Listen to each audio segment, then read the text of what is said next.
जय माँ तारा, जय शिव शंभू, हर हर। जय माँ आदेश, सभी को आदेश। जय माँ, नमो आदेश आदेश।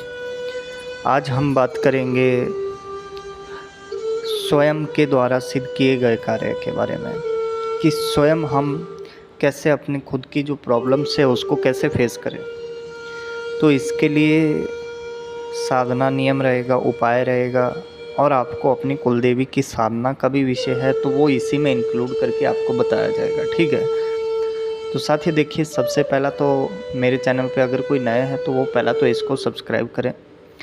चैनल को जितना आगे आप लोग बढ़ाओगे, प्रमोट करोगे, उतना सही से मैं भी इस चीज़ को आगे बता पाऊँगा। ठीक है, अभी चैनल नया है तो कुछ लोग जो है वो थोड़ा सा देखते बीच में और आधे में छोड़ देते, तो ऐसा नहीं करना है, पूरी वीडियो देखिए। ठीक है,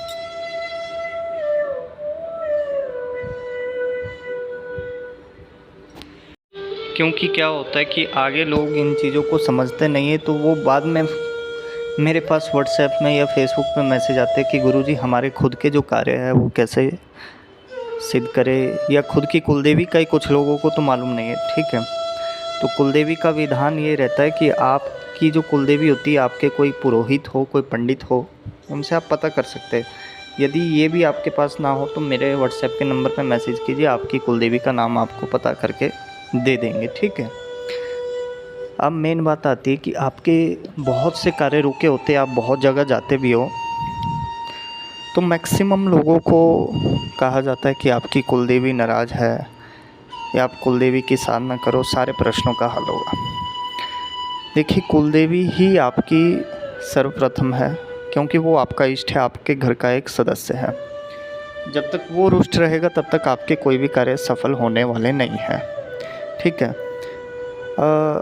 कुछ लोगों के पौराणिक बुज़ुर्ग लोग जो कहते हैं, काफ़ी अवस्था से वो तंत्र मंत्र यंत्र में काफ़ी जटिल हुआ करते थे पहले के समय में, मगर आज के समय में युवा पीढ़ी में ये जोश भी नहीं है, और ढोंग पाखंड में आजकल लोग फंसे हुए, तो इसी वजह से काफ़ी चीज़ें उनकी बर्बाद होती जा रही है।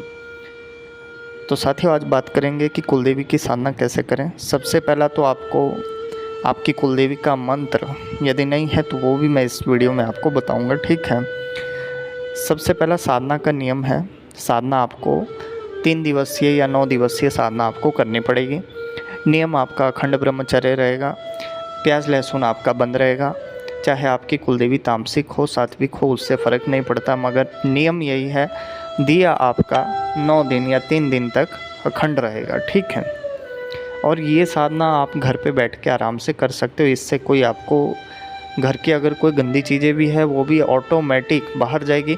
आपका बहुत से बहुत बड़ा ऐसा कार्य होगा जो रुका हुआ, मेरी गारंटी है वो काम आपका ज़रूर सफल होगा, मगर शर्त ये कि आपको पहला मेरा पूरा वीडियो देखना पड़ेगा। ठीक है, तो अब बात करते हैं कि कुलदेवी की साधना के लिए हम करें क्या। तो सबसे पहला साधना के लिए आप कुछ ना करें ज़्यादा। ठीक है, 4 से 5 नारियल रखें, घर की जो पूजा का कमरा है उनकी चारों दिशाओं में। ठीक है, और अपनी कुलदेवी का फ़ोटो रखें या माँ काली का।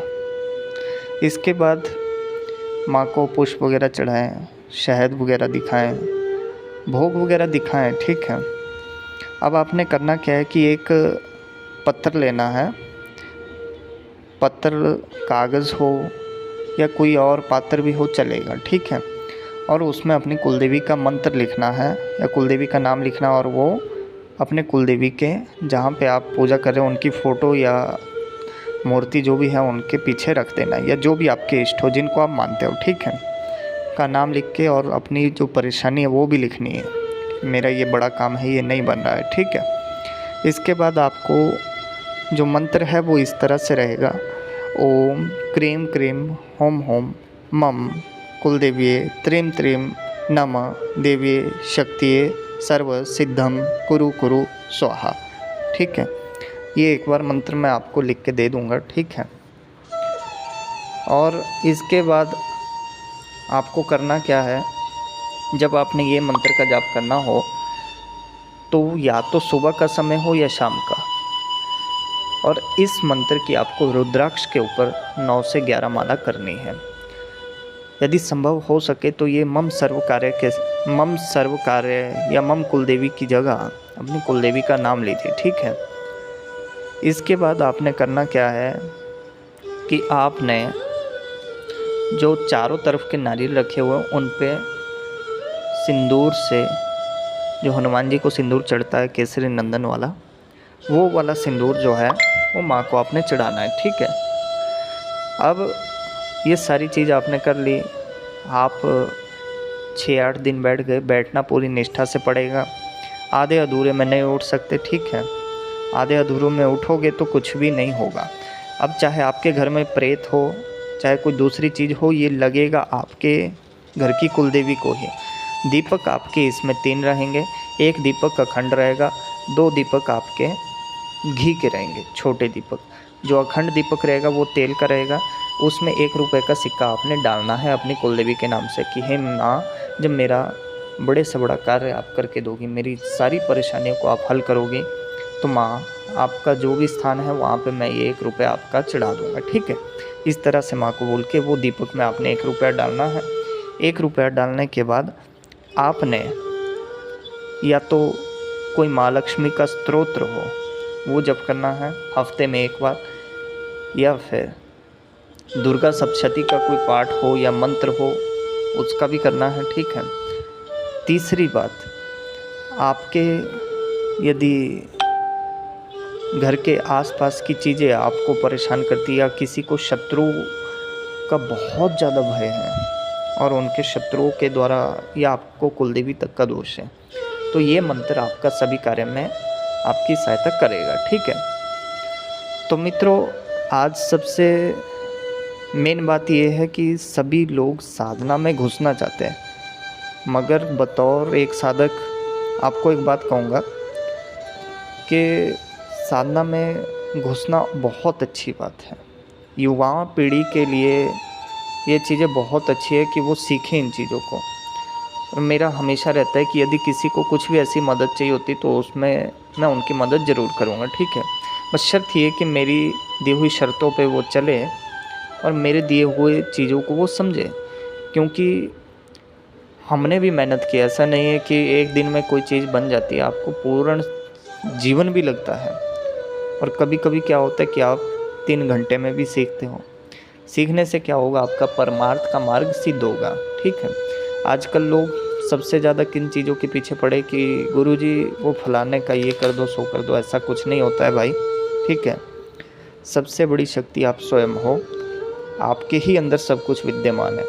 किसी को भयंकर पितृ दोष भी है तो वो भी कुलदेवी साधना करे, गारंटी है भू दोष, वायु दोष, फलाना दोष, ढिमका दोष, ये सारे दोष का निवारण आपकी कुलदेवी आपको करके देगी, ठीक है। ये मैं क्यों इस बात को बार बार बोल रहा हूँ, क्योंकि स्वयं अनुभवित चीज़ें हैं।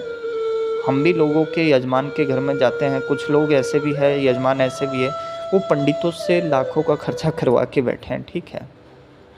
तो वो लोगों का कभी भी कोई भी ऐसे कार्य हो, जैसे मान लो पितृ दोष, तो उसके लिए 35-30 हज़ार जो है दक्षिणा खा जाते पंडित, मगर बाद में उनका निवारण नहीं हो पाता है। तो सबसे बेस्ट आपके हाथ में तरीका है, आप कर सकते हो। और मेरी शुभकामनाएं आप सभी लोगों के साथ हैं, ठीक है।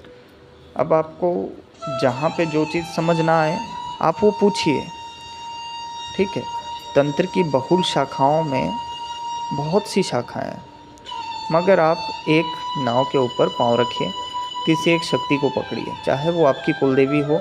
आपके पितर भी स्वयं बोलेंगे कि नहीं, जब मेरे इष्ट को पकड़ के रखा है तो मैं भी इन्हें परेशान नहीं करूँगा। क्योंकि देखो, मुक्ति का द्वार सभी चाहते हैं, मगर आजकल के पितर ऐसे कि वो गले में फांसी दे के लगे रहते हैं हम लोगों के पीछे। तो सबसे बड़ी ताकत आपको मैंने दे दी, ब्रह्मास्त्र आपके हाथ में है। चलाना कैसे है वो मैंने आपको बता दिया, अब आपको चलना खुद पड़ेगा, ठीक है। मार्ग प्रशस्त करना और मार्ग को कैसे चलाना है वो मैंने आपको बता दिया। कुलदेवी जो है आपकी सबसे बड़ी परमार्थ की सिद्धियों को लाने वाली चीज़ है। आजकल सभी लोग देखते होंगे बागेश्वर धाम का, तो बागेश्वर धाम वाले जी के पास उन्हीं की अपनी कुल कृपा है। कुल कृपा का मतलब उनके पुराणिक बुजुर्गों द्वारा की हुई साधनाएं हैं प्रत्यक्षीकरण में, ठीक है। तो कैसे, how is this possible? Possible हो सकता है ना। आप मेहनत करोगे तो सब कुछ होगा, मेहनत ही नहीं करोगे तो कुछ भी नहीं होगा। सभी लोग ऊट पटांग जैसी चीज़ों में ज़रूर पड़ते हैं, मगर अपनी कुलदेवी, अपने कुलदेवता, कुल इष्ट, इन चीज़ों में कोई भी ध्यान नहीं देता, इसीलिए शायद उनका पूरा जीवन ऐसे ही बीत जाता है। देखो, सिद्धियों के पीछे मत भागो। यदि आपको लगता है कि आपकी जाग जो है 4 बजे खुल रही है, तो समझ लीजिए कि आपके ऊपर देव कृपा ज़रूर है, ऑटोमेटिक खुल रही है। तो दूसरी बात, आपका मन किसी भी अन्य कार्य को छोड़ के ईश्वर परमार्थ भक्ति में लगता है, तो इसका उपलक्ष्य सीधा सीधा समझ जाइए कि आपको जल्दी से जल्दी भक्ति मार्ग, साधना मार्ग में आना चाहिए, ठीक है। लेकिन लोग क्या करते कि मैं क्यों करूं? करना अपने लिए है, मुझे उससे कोई फ़ायदा नहीं है। आप करोगे तो भी मेरे लिए अच्छा है, नहीं करोगे तो भी अच्छा है, ठीक है। अब लोग जितना चैनल को बढ़ाएंगे उतना हम लोगों को भी सपोर्ट मिलेगा, आप लोगों को और भी अच्छी अच्छी चीज़ें हम देंगे। एक और आपको टोटका डालेंगे कि किन चीज़ों से कैसे निकला जाए, ठीक है। कोई अन्य प्रॉब्लम हो, आप मुझे मेरे इनबॉक्स मैसेज पे अपनी प्रॉब्लम शेयर कर सकते हो, या मेरा पर्सनल व्हाट्सएप नंबर आपके पास इसमें डिस्क्रिप्शन बॉक्स में रहता है, तो वो आप उसमें मुझे अपना नाम, फ़ोटो, अपनी प्रॉब्लम जो है वो बता सकते हो। वो किसी के आगे जाहिर नहीं होगी, ना मेरा ऐसा स्वभाव है किसी के लिए, ठीक है। तो सभी को मेरी शुभकामनाएं, आपके घर का सुलभ हो, आपका जीवन बहुत अच्छे से बीते, परमार्थ में बीते, गलत चीज़ों में ना जाएं, अच्छी संगति करें, अच्छे मित्र बनाएं और सब कुछ अच्छा अच्छा करें, ठीक है। सब कुछ करें, खेले कूदे, सुने गाएं, सब कुछ करें, मगर ये भी करें। तो मित्रों, आज के लिए बस इतना ही।